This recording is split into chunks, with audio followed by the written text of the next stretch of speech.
Hello, hello, hello, my darlings. Thank you for joining me on A Slice of Life, A Slice of Life. Well, it's Friday. I am so glad to make it to Friday. It is June 7th, maybe? Yes, June 7th, 2024 in Atlanta, Georgia.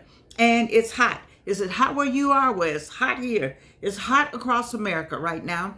And that's a good thing. I hope you're going to use this weekend and every weekend, actually, to just enjoy life with your family and do things and have fun. If you don't have family, get you a new family. You can create a new family. You can create it with friends and you can create it with maybe long relatives that you haven't been friends with or haven't seen in a long time. Go get those relatives and get them and bring them back in the fold. And most of the time, I think you can do it with friends a lot. You can make your own new sisters and new brothers and cousins and friends and have a good time. And so I'm asking and hoping and praying that this weekend, every weekend, that you have a wonderful, wonderful, wonderful, wonderful weekend. You know, Georgianne doesn't work on the weekend. And for the last 2 weekends, my class reunion took a lot of my time, 60 years out of Spelman. We had a great time, my Spelman sisters. We had a great time. But in the meantime, I have to get back to myself and all the things that's going on in my life. I'm so grateful to God that these 3 cancers, I'm still here. I'm still standing. 3 cancers, no teeth, but I'm going to see about some teeth next week. So, I'm okay with it. All kind of things are going on with my phone, but it's okay. But I'm okay with the no teeth and the no hair because I got me some new hair. I like this one. I cut it. It was all down here. I like it better like this. I'm Bangs. I have a friend.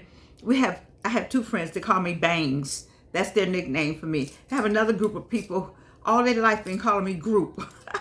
Because they say you just know everybody. I got all kind of names in there. Spelman, they didn't even call me by Georgianne, just George. I'm like, what's the rest of my name? Georgianne. I like Georgianne. But some would say George, some would Georgia, everything but Georgianne. But it's okay, because it's every day is a good day. So today, my treat, and I don't know, something I'm working on Georgianne. Oh, Myron Golden. All right, wait. Before we do that, my second book is full, and I had to go to the dollar store yesterday to get see how I write it? And then I because I'm constantly writing and taking notes. I still believe in pencil, pen, and paper, So I have these, some use them for journals, but I use them for Myron Golden, for something that I see. Then I go back and look at it, and see what they said. I go back and review and see what if I've seen that video before. But today, matter of fact, while I have it out, let me just tell you about today. So there's a video that I love. I sent it out to a friend of mine today, and I sent it out to my daughter too. But it's on it's Myron Golden, Your Best Chance at Success. Your Best Chance at Success. And I have seen this one before. I don't know why it was some new stuff in there, but it's like the Bible, because Myron Golden bases his business on the Bible, especially Genesis 1.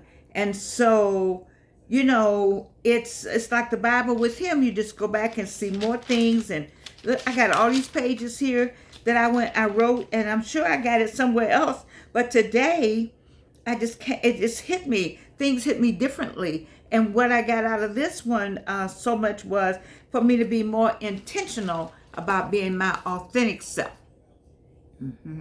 Be more intentional about being my authentic self. So that I don't wear my arms out. I don't wear my arms out because I got this whole thing about, having your arms out. But I see women with their arms out, and I'm like, oh, I'm not wearing my arms out. Especially this arm. This is where I had mastectomy on this side, and this arm has this.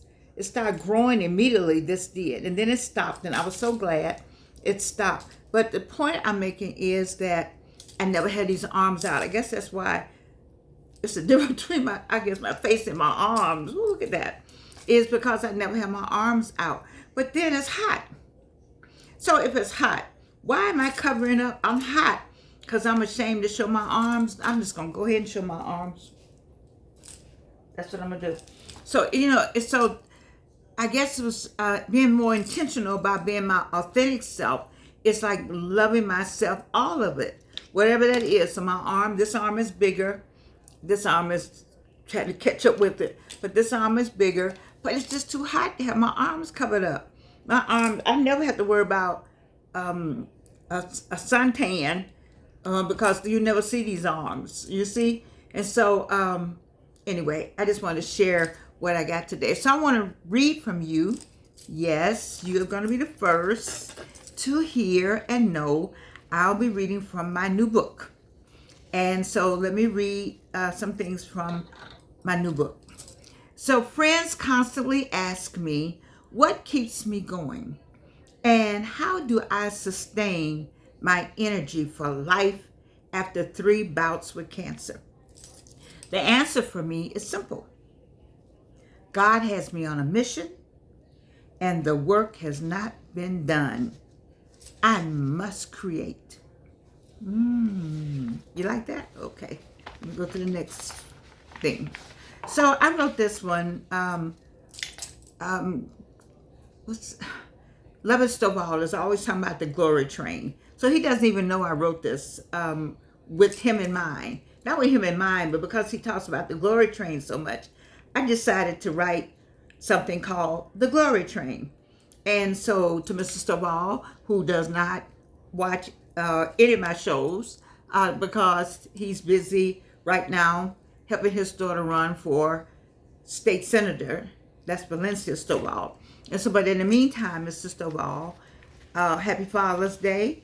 And I wrote this, The Glory Train, just because I hear you talk about the Glory Train so much. And I like trains.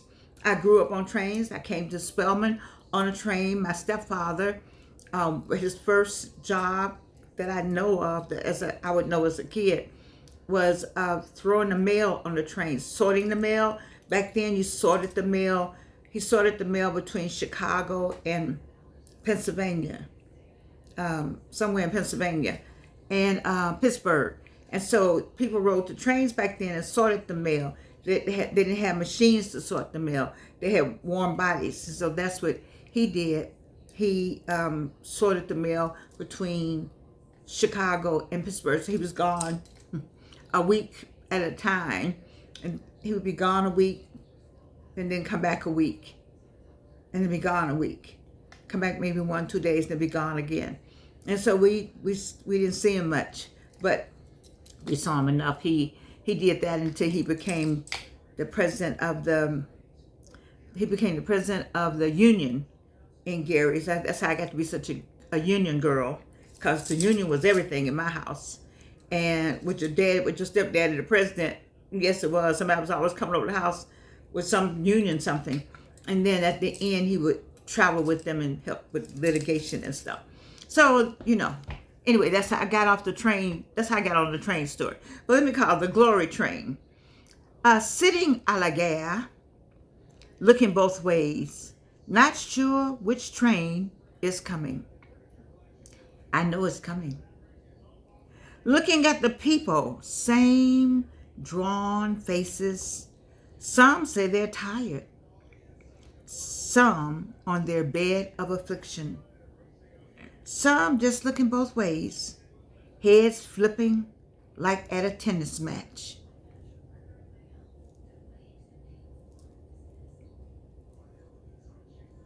I started to climb the stairs and join them on the bench. But I changed my mind. I'm going to the beach. 'Cause when it's my time, the glory train will blow her whistle. I will hear from afar, all aboard. And those of you who have been watching and waiting will save me a seat as I pack up my stuff from living my life to the fullest. All aboard. I like that, the glory train. And it's part of what we do here. A slice of life, super aging, getting older without getting old. And so I like the Glory Train. This last one from the book, His Kisses Are Still in My Mouth. I did this piece. That was my first time doing the Glory Train piece. But this piece, His Kisses Are Still in My Mouth. I did this at my one-woman show, February 13, 2020, standing room only, over at the Absalon Center for Racial Justice Change. Dr. Catherine Meeks allowed me to present my one-woman show. I was 77 years old. I did it February 13, 2020. So you know in 2020 we had the pandemic, but we didn't know on that day. I am so blessed that none of us in there had COVID because we didn't know there was such a thing, whatever it was. And it was packed, standing room only. I think about how God just protected us. All his angels were there with us. And we were able to do the show, enjoy ourselves, go off and have the rest of the month. And then March 2020, we had the pandemic. I don't know. And I almost asked for it to be in March. But Sean Walker said, no.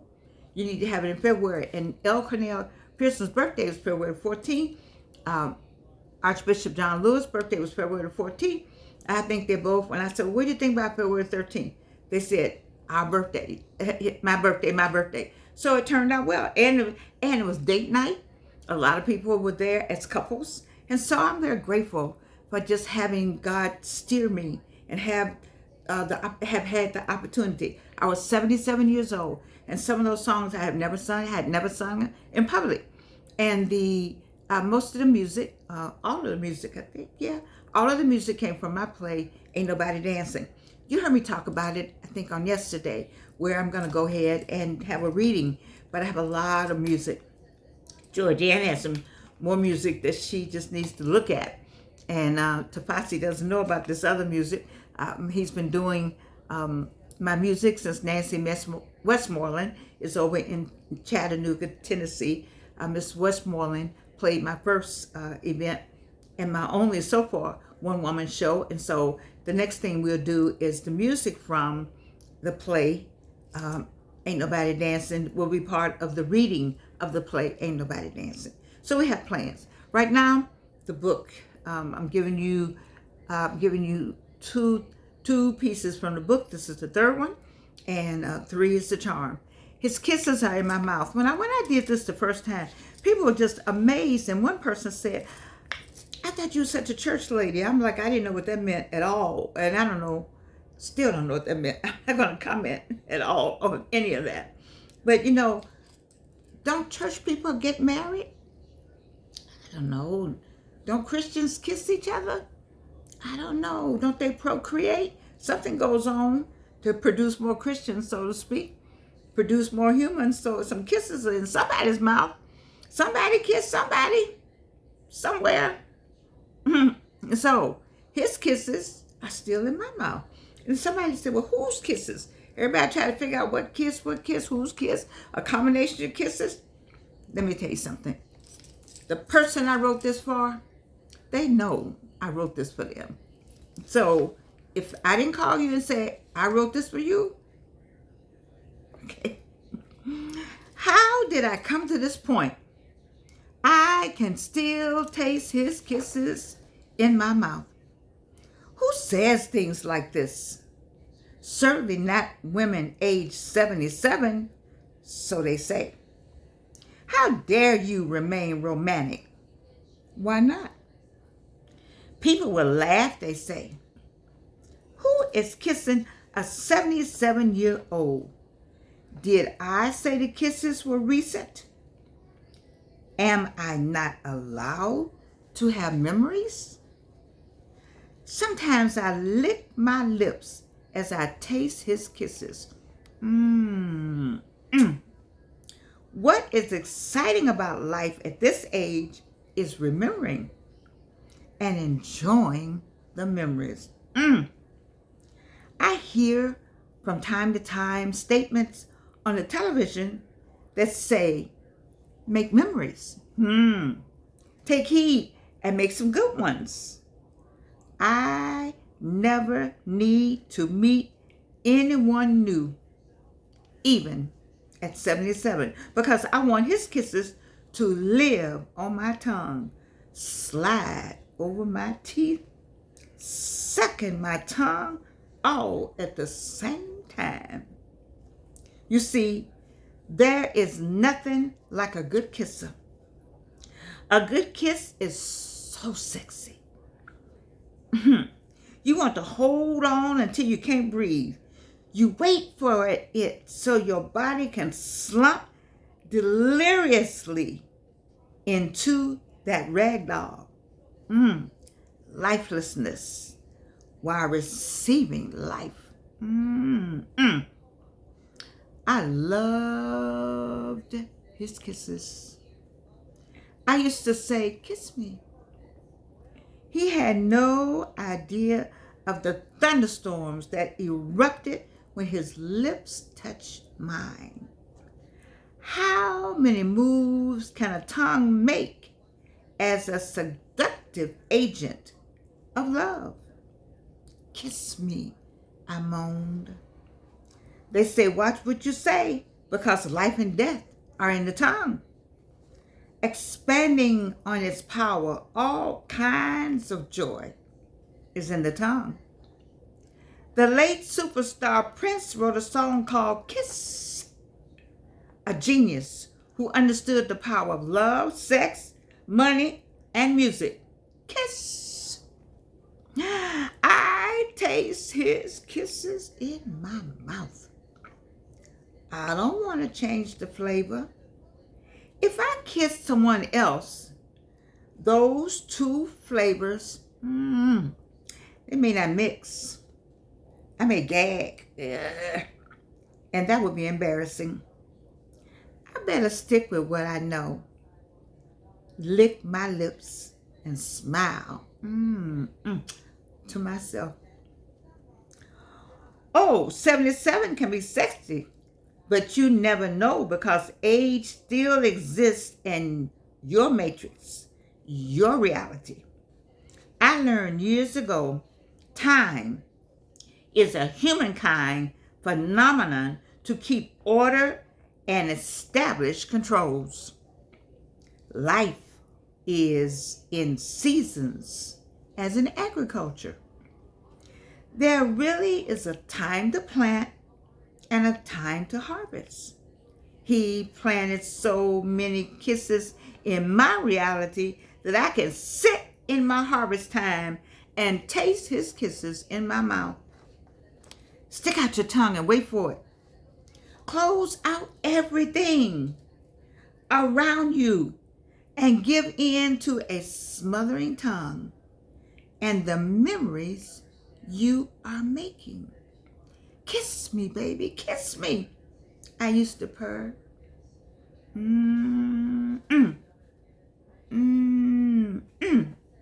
His kisses are still in my mouth. I hope you like the 3 pieces of work from my book, my 3rd book. People have asked for "His Kisses Are Still in My Mouth." People have asked to hear it again. I didn't want to do it because I just didn't want, I always have to think about my daughter, and I think about my son-in-law, and I think about church folk. But then I realized, didn't somebody kiss somebody? Somebody had to kiss somebody. Somebody kissed somebody to get more Christians here. So somebody's kisses could still be in your mouth. But these kisses are still in my mouth. I'm sharing thoughts and ideas based on my senior experiences from life. Please apply where needed, or set aside for future reference. Remember, life is waiting for you around every bend. Some of life is joy, then sorrow, laughter, then pain. Live long enough, and you will be able to give testimonials to life's tests And guess what? You'll be able to glorify God's name. I offer you A Slice of Life, the book and the series. I love you, and you can't do anything about it.